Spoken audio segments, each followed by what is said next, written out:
Good evening, Rick Gideon here, Columbian Ecclesia of God. You know, uh, what can I say? In Orthodox Christian Bible prophecy, the Bible seems very real when they make their prophecies. Take, for instance, let me think. Jack Van Impe, he changes every couple of months. Um, who am I thinking about here? The late great planet Earth. Hal Lindsey. Hal Lindsey in the 1970s said that the world would be destroyed by the United States and the Soviet Union, and throw in the common market with King Juan Carlos of Spain as the Antichrist. How's that working out? I read that book, I think, in 1978. So Orthodox Christian prophecy seems real for the moment when it's sensationalized and when there appears to be a crisis in the world. Real Bible prophecy appears to be a fantasy for most people because it's not, at least right now, it's not sensationalized for the moment and is yet in the future. Just as, like I said, as a witness, I did a video in 2015 that Britain would leave the EU, Brexit. I knew 30 years ago that was going to happen. I waited 30 years for that to happen. A year and a half ago, when Russia got involved with Syria, many were proclaiming this was Gog and Magog. Ezekiel 30, 38 and 39. I did a small video and said, no, it's not. Russia will not destroy Damascus. It will be the king of Assyria, whoever the king of Assyria is. That which has been is what will be. That which has been done is what will be done. And the spirits of the prophets must be subject to the prophets. So, you know what? I'm going to read an article. I hate reading articles. I used to do it all the time. Even my own articles. I need to redo them just out of Scripture because I can talk a lot better on this video camera in front of me. Matthew 12 and verse 36. But I say to you, this is the Messiah, Jesus, that for every idle word men may speak, there will be give an account in the day of judgment. For by your words you will be justified, and by your words you will be condemned or judged. So if we are held accountable for every idle word we speak, or for every word we speak, how much more our Heavenly Father and His Son, Messiah, Jesus Christ, how much more accountable is He to His words? Revelation chapter 2. Starting in verse 12. This is the message to the third church of the seven churches in Revelation 2 and 3, Pergamos, to the city of Pergamon. And to the angel of the church of Pergamos write, these things says he who has the sharp two-edged sword. I know your works where you dwell, where Satan's throne is. Okay, so Messiah Jesus was giving this message in a vision to John. He's writing it down, and he's saying to the church of Pergamos, you are where you are is where Satan's throne is. Well, that throne exists today. That throne has been used in the recent past, might have to get a sip of water, for the death of millions as a witness. 6 million Jews hint. Almost 60 million people in Europe alone. Yeah, where's that throne today? As I'll get into in this article I'm going to read, that throne of Satan is now in the Berlin Museum in Berlin. And Adolf Hitler used it quite a bit. And as a witness, and I've witnessed to you, it sounds like a fairy tale because the German people and a strain of Esau in Germany, where a lot of Hitler's Nazi buddies came from as a witness, I'll try to put something together on that. Amalek came out of, they were fascinated, they were obsessed with this altar of Pergamon, or this throne of Satan, which I'll read about. You know, it sounds like a fairy tale. One thing here, I kind of bring the Bible into the 20th and 21st century. It's a living document for our day. In Orthodox Christianity, it ends up being a dead book. Here with me, you got to hang around a little while. It's going to take a little longer than the present, or in 6 months, or in 6 years. It's going to take a little longer than what people think. Let me get a sip of water. Genesis. As a witness, the majority of the German people are the Assyrians, migrated out of the Middle East, Asia Minor, up into northwestern Europe, or Central Europe, where they are now, more central, right in the heart of Europe. Genesis 17, and there's a strain of Esau or Edom in southern Germany, in Bavaria, in Munich, and around that area were a lot of Hitler's buddies, and the Nazi party was born. Amalek, Agag, the Jew hater, going to rise again. Really, Assyria and Esau, the hater of Jacob, the shedder of blood of the house of Israel and the house of Judah.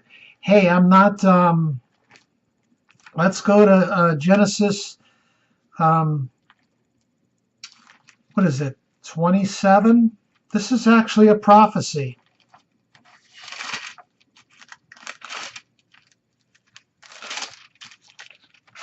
Before I go to Exodus,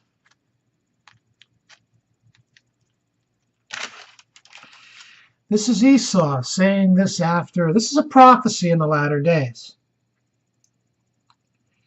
After Jacob supplanted him with his birthright blessing. This is what Esau said after he received a curse. Verse 41, Genesis chapter 27. So Esau hated Jacob because of the blessing with which he blessed him. And Esau said in his heart, the days of mourning of my father are at hand, then I will kill my brother Jacob. Well, President Obama, has been allowing Esau to enter the gates of Jacob as a witness. And he's intermarried with Ishmael, two people he's been importing heavily into the United States as a witness, Ephraim, the great assembly of peoples.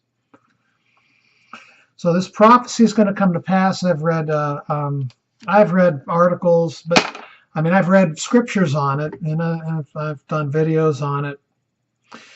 Exodus 17. Israel, when they came out of the promised land, had war with Amalek. This is what God said after they defeated Amalek. He was a descendant of Esau. Didn't write down the scripture. I want to save it for another day. Amalek, first of the nations. Then the Lord said to Moses after Israel defeated Amalek, one of the descendants or sons or people of Esau, the hater of Jacob. So Joshua defeated Amalek and his people with the edge of the sword. And the Lord said to Moses, write for this for a memorial in the book and record it in the hearing of Joshua, that I will utterly blot out the remembrance of Amalek from under heaven. Well, Saul had a chance to do that, King Saul, and the video that I'll come up with shows that he didn't. He let them escape. Agag, King Agag.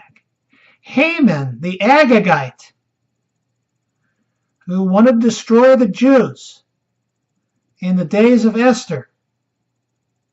They exist today. Where is the Jew hater today? I kind of got off on this video a little bit. He's in Germany. They exterminated 6 million Jews, and this is what God said. He knew already ahead of time Saul wouldn't carry out what he said and utterly destroy Amalek. So this is what he said. Verse 15, and Moses built an altar and called its name, the Lord is my banner. Verse 16, for he said, because the Lord has sworn, the Lord will have war with Amalek from generation to generation. We're about to have war with Amalek again. I got off the path here. 70 years completed last year, peace with Germany. 71st year, Mein Kampf published again in Germany from Munich, out of Bavaria. That's where this strain of Amalek is a witness.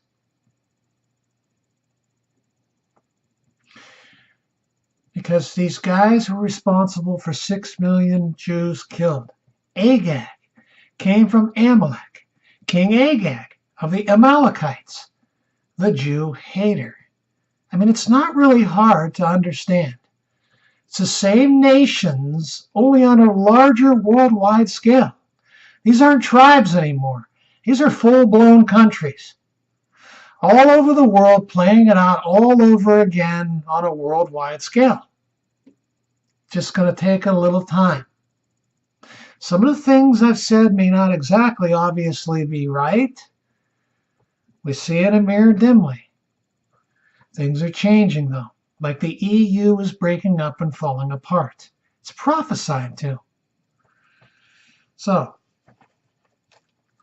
going to have war with Amalek. He's with Assyria. That's why in Revelation 12, this red dragon stands in front of the woman, Israel, with 12 stars, the moon at her feet, and this red dragon is standing in front of her, waiting to devour the child that's going to be delivered. And that's the church of God also. But he's red. Esau, he's stained red. The seat of Satan, the throne of Satan, Nazi Germany. This is the title of the article. I'll post it on I'll post it in with this video. Ancient Pergamon was the center of pagan worship in Asia Minor. Was once known as the place where Satan dwells. Look, you know, like I said, Messiah Jesus didn't just ramble these things off for nothing. When he gave the message to the church of Pergamos, where you're there where Satan's throne is, as I'll read and witness to you, it was removed and taken to Berlin. All right, in the 1st century, it was a thriving city. But after countless wars and natural disasters, the temples of Pergamon lay in ruins. By the mid-19th century, the once great city of Pergamon was barely a memory. Now, these things just don't happen by coincidence, by the way. You know, I declare the end from the beginning. That's what he says. Locals used the site as a quarry, looting the marble for new buildings until 1864, when a German engineer paid a visit to Pergamon. Karl Humann, if I mispronounce these names, I mispronounce them. I'm not a learned and trained man. 2 years of college, and basically a total flunky in school because I couldn't pay attention. It was boring. Okay. Karl Humann was shocked by the destruction of the priceless artifacts, so he got permission to excavate the ancient city himself. What he found was one of the greatest monuments in ancient history, the altar of Zeus. This is what Messiah was talking about. Stone by stone, the altar was excavated and taken to Berlin, where it was reassembled and placed in its own museum. The Pergamon Museum opened in 1930 with the altar as its centerpiece. And once again, I'll post the video of the Assyrians, because the Joe Dumaine, he's a Torah keeper. Laodicean is a witness. He gets into this. He has some stuff on it, on this altar and what Hitler did. And she shows the Nuremberg rallies. Magnificent. Eventually, the altar caught the eye of a young man named Albert Speer, the new chief architect for the Nazi Party. Germany's new Chancellor Adolf Hitler had commissioned him to design the parade grounds for the party rallies in Nuremberg. This is in the 1930s, whipping him up for World War II. For inspiration, Speer turned to the Pergamon altar. If you read the German written by Speer, he gives all the credit to Hitler. So Hitler, he started going to this museum and to this altar, and he would pray to it. He would pray to the altar of Zeus, to the throne of Satan. This is where he became probably demon-possessed. You can't make this stuff up, and most people won't believe it. Now, the Church of Laodicea gets it, and I came out from them to help get, as a witness, Philadelphia on its feet in the spirit. First comes the physical letter, spirit, Church of Jerusalem, and the Church of Judea. They were in the letter and the spirit. Then the Gentiles later, and Israel mixed in, thinking they were Goyim, Gentile, Goyim, Gentile, the spirit of the law. He gives all the credit to Hitler, says Dr. Anthony R. Santoro, the distinguished professor of history and president of Emeritus of Christopher Newport University. I think he's like a good interior decorator that someone hires, and that client already has the ideas of what he wants to do. That's Speer and Hitler. And the decorator agrees with him, so that's what Speer did. Using the altar as his model, Speer created a colossal grandstand at the rally grounds in Nuremberg. So he recreated this altar in Nuremberg, and Hitler would stand on it and give his Nuremberg speeches to thousands and thousands of Nazis at night. It became known as the Zeppelin Tribune. After the war, only a small part of it was left standing. If you look at the kinds of ceremonies that were on display at Zeppelin, that's how I pronounce it, field, with the reconstructed temple there patterned on the Pergamon altar, you'll see photographs of Hitler descending down the steps like a tribune of the people from old Roman times, says Santoro. So you have the Roman god emperors. This is what it's going to go back to in the end. This is the synagogue of Satan. This will be the return of men worshipped as gods. A man worshipped as a god. This is how bad it's going to get, and a man will step forth, will exalt himself above the true God, the God of gods, and every god, because he's going to magnify himself above them all. This is the master race mentality.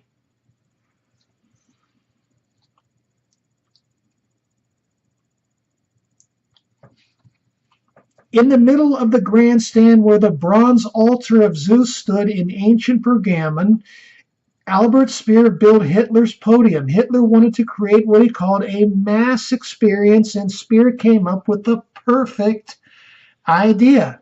Most of the Nuremberg rallies were held at night, so Speer surrounded the grandstand with 150 searchlights. Google, look at pictures of these. They were magnificent. I mean, you have to give them credit. They almost took down the world. And God's going to use them again, Isaiah chapter 10, to punish us, the house of Israel and the house of Judah. This is what all the latter days are all about. It's going to play out again, only on a worldwide, grander scale.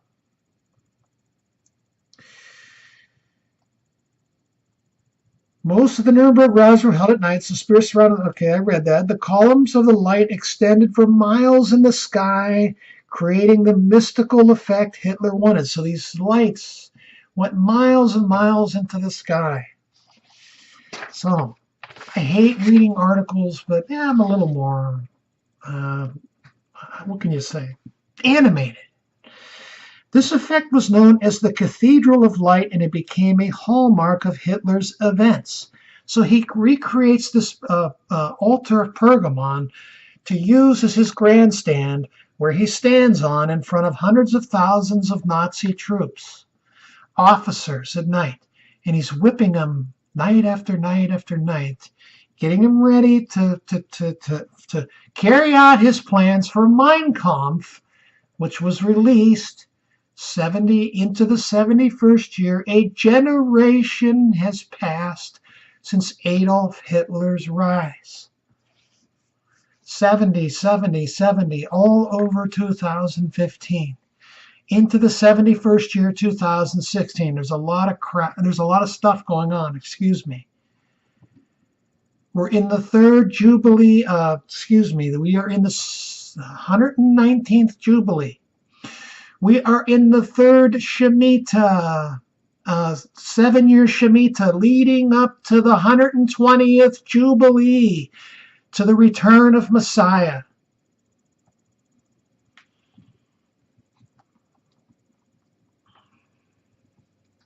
So this Cathedral of Light was used in the closing ceremonies of the 1936 Olympics in Berlin.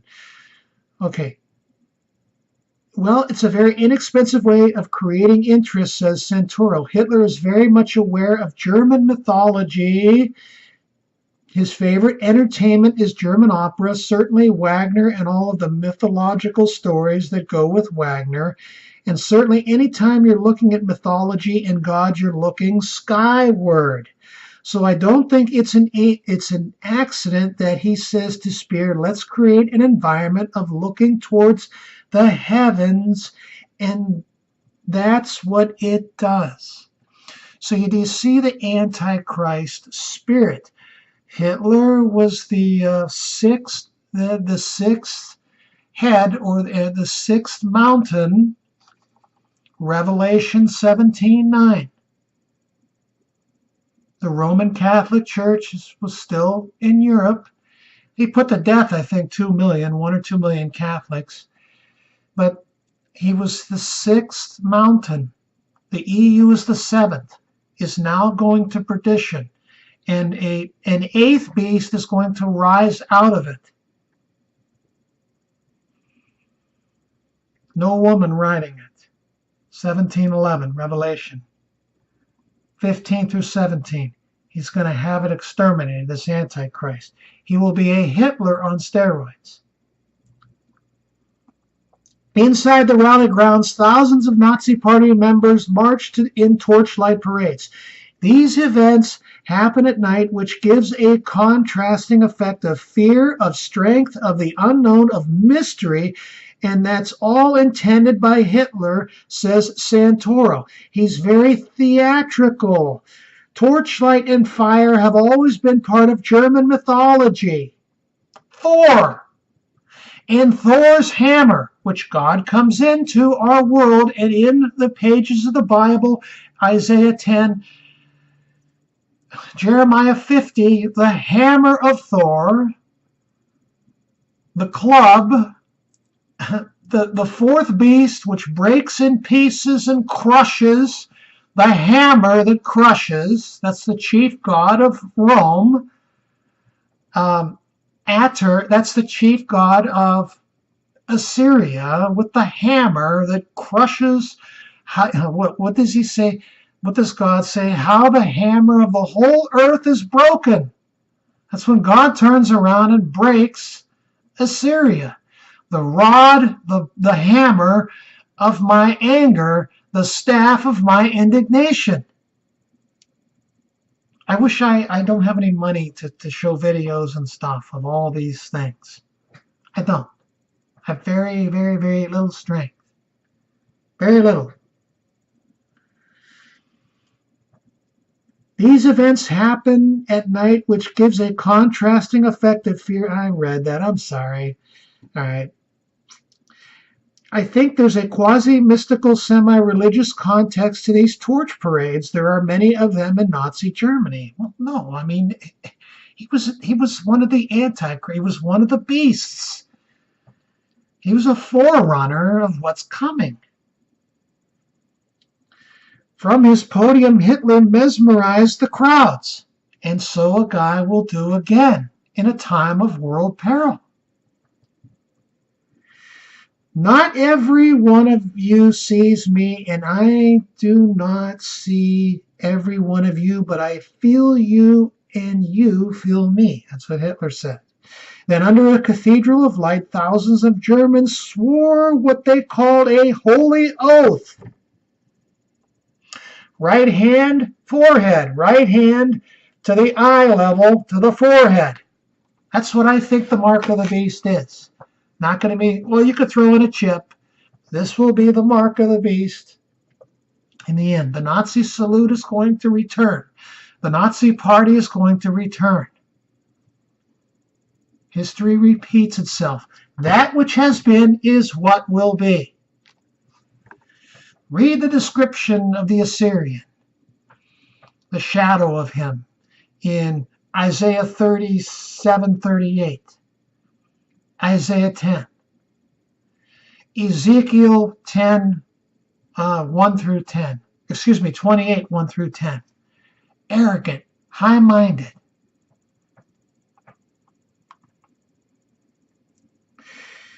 Blazing flames hold us together into eternity. No one shall take this faith from those who are dedicated to Germany, to Deutschland. From 1933 to 1938, hundreds of thousands of people gathered at the Zeppelin field in Nuremberg every September for the Reich. Okay,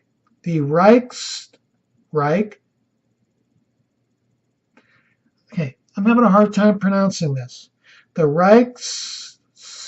Reichsparteitage, or Nazi Party Congress. Now, I'm familiar with the Reichstag. That was like the German Congress. He burned it down 2 weeks after he went into power, saying the communists burned it down. And he took total power after that. He was named Chancellor of Germany. But it was the 1934 rally that captured the attention of the world thanks to what may be the greatest propaganda film of all time. The 1934 party film Triumph of the Will, which was released in 1935, is the consummate picture of Hitler, says Santoro. No other film was ever made of Hitler, and he didn't want any other film made of him. everything that he wanted people to know about the Nazis is in that film. It was shown continuously for 12 years in Germany. Triumph of the Will was directed by a young German actress named Lena Riefenstahl. She was a famous movie star. I would characterize her as the female Indiana Jones, says Santoro. She was pretty and shapely and popular and romantic. Hitler's a bit of a romantic, and so he liked her. So, this guy that's going to come on the scene, like I said, is going to be a Hitler in steroids. The film portrayed Hitler as a godlike figure, the savior of the German people. This was a destitute nation in 1932. He promised he would turn Germany around and make it a world power. He would make it a superpower once again. He spelled out everything he was going to do in Mein Kampf, and he almost did it. God. They worshipped him as a god. Hitler, so we're going to come up on a time of desperation again. There's a guy going to come again on the scene, only on a bigger scale this time. Do the same thing again. Hitler's entrance in the film is from the sky, Hitler's entrance in the film. This film is from the sky, like a Messiah who would be descending down through the heavens, through the clouds to the faithful waiting for him below. I mean, it's going to happen again. Anytime he appears, any people who are close to him have these starry-eyed looks. I saw the pictures. I've been reading about the guy since I was 11 years old. Almost these glazed looks as if they're in the presence of an unearthly being. That's intentional. That's going to happen again, my friends. In his speeches, Hitler often borrowed Christian phrases, like in the one scene with the Hitler Youth. After they sing their song to him, Heil Hitler to thee, which is almost like a religious chant, he goes into his speech and he says things like, "You are flesh of our flesh and blood of our blood." Well, he borrows that from the Roman Catholic ritual with which he's very familiar. It's a very physical statement and it resonates with the crowd. Hitler's popularity skyrocketed after the release of Triumph of the Will. The next year, more than 1 million Germans came to Nuremberg to hear his speeches. On the evening of September 15, 1935, Hitler announced the Nuremberg Laws. Okay, these are the Jew haters. This is Agag. The heart of the Nazi party that came out of Bavaria, southern Germany, and bordering Austria. Just had a guy with Nazi ties in the past get 46% of the vote in Austria last Saturday. So it's coming back. That's astounding. It's a generation that doesn't know this guy.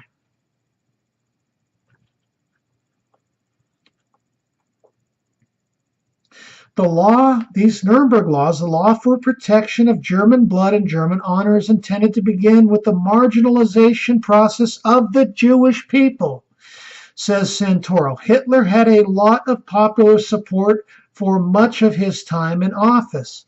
One doesn't get popular support by saying to the public, we're going to put the Jewish people in gas chambers and incinerate them.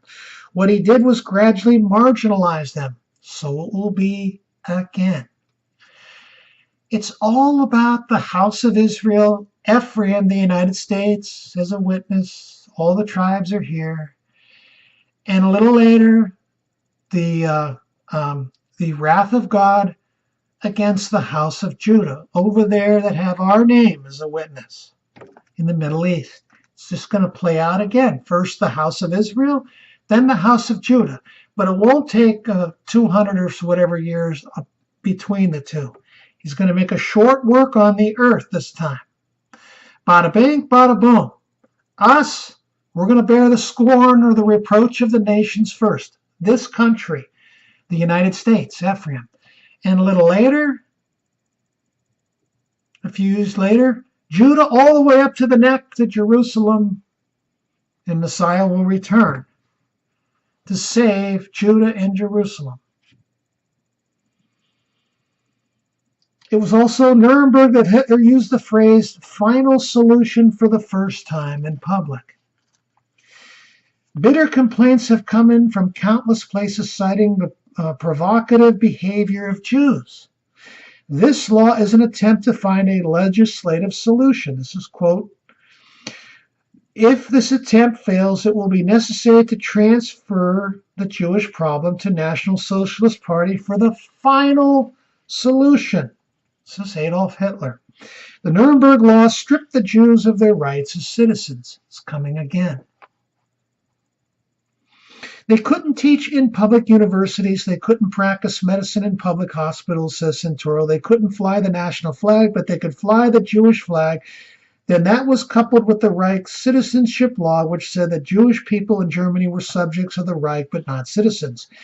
Hitler's final solution is now known as the Holocaust, a word that comes from the Greek word meaning a holy burnt animal sacrifice. In AD 92, the faithful martyr Antipas died, a holy burnt sacrifice on the altar of Zeus in Pergamon, the place the book of Revelation calls the throne of Satan. So centuries later, Nuremberg, in the center of the redesignated Pergamon altar, the bronze bull was replaced by a podium, which Hitler stood on. From there, Adolf Hitler announced his final solution to the world, and this time the burnt sacrifice was 6 million Jews. And that included 400,000 Americans, my friends, from the tribe of Ephraim. That was Satan taking... He knew what God was going to do, give the birthright blessing to Ephraim. And he was actually, through the defeat of Germany and the destruction of just about every industrialized nation in the world, the United States was left alone for world domination. And they received the birthright blessing, the zenith of the birthright blessing of Abraham, the world reserve currency, and later also the petrodollar, which is going to be taken away as a witness. So where's the throne of Satan today? It's in the Pergamon Museum in Berlin, where it was taken, where Hitler prayed to, where he stood on a replica of it and whipped a nation into almost destroying the world.